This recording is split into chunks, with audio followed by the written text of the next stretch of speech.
Bonjour à toutes et à tous pour ce tout nouveau rendez-vous de la Garde nationale. Un rendez-vous ouvert à tous les réservistes, mais aussi aux curieux et enfin aux amoureux de l'histoire de France, pour partager ensemble un temps de rencontre entre ceux qui ont porté l'esprit de réserve et les pages de l'histoire de notre pays. Mais avant de débuter ce premier épisode des Chroniques de la réserve, je souhaiterais mettre en valeur le souvenir d'un grand ancien. Je vous propose sans attendre de retrouver la pensée de Thucydide. Vous savez, cet homme politique, mais aussi stratège et enfin historien athénien, né en 460 avant Jésus-Christ, ça ne nous rajeunit pas, mais qui résonne d'un écho étrangement moderne et actuel. À ce sujet, voici ce que Thucydide écrivait au 5e siècle avant Jésus-Christ. La force de la cité ne réside ni dans ses remparts, ni dans ses vaisseaux, mais bien dans le caractère de ses citoyens. Voilà une bien belle entrée en matière, non? Pour éclairer ce que la notion de citoyen et sa force de caractère pouvaient représenter pour le destin d'une communauté.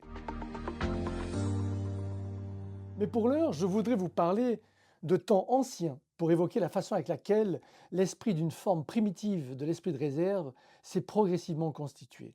Remontons donc le cours du temps en arrêtant son horloge au XVe siècle. Depuis le Moyen Âge, savez-vous que les exemples de recours des populations civiles au bénéfice de besoins militaires parsèment déjà notre histoire? Ces populations alors répondaient le plus souvent à des situations de crise forte. Un exemple plus particulier à ce titre peut être cité lorsque Charles VII crée en 1445, oui vous avez bien entendu, en 1445, les premières unités permanentes appelées compagnies d'ordonnance, afin de professionnaliser son outil militaire. En 1448, 3 ans plus tard, par l'ordonnance de Montil-les-Tours, le roi poursuit sa réforme de l'armée en créant les francs-archers, véritable force de réserve, permettant d'appuyer les compagnies d'ordonnance, mais aussi de sécuriser les provinces du royaume au contact des envahisseurs anglais. Les francs-archers étaient alors des roturiers.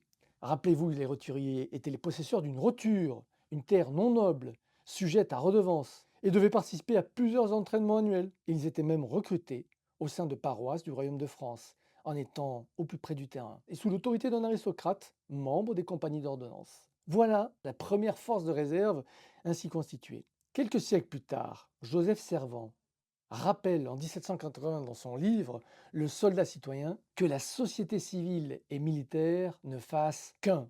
Le soldat doit vivre comme un citoyen en temps de paix et doit être prêt à porter les armes pour défendre sa terre. Ce principe antique est alors partiellement appliqué lorsqu'en 1798 la loi Jourdan instaure la conscription obligatoire, affirmant ainsi par le droit et par la loi l'armée-nation pour assurer au bénéfice de la République un immense vivier au service de la défense nationale.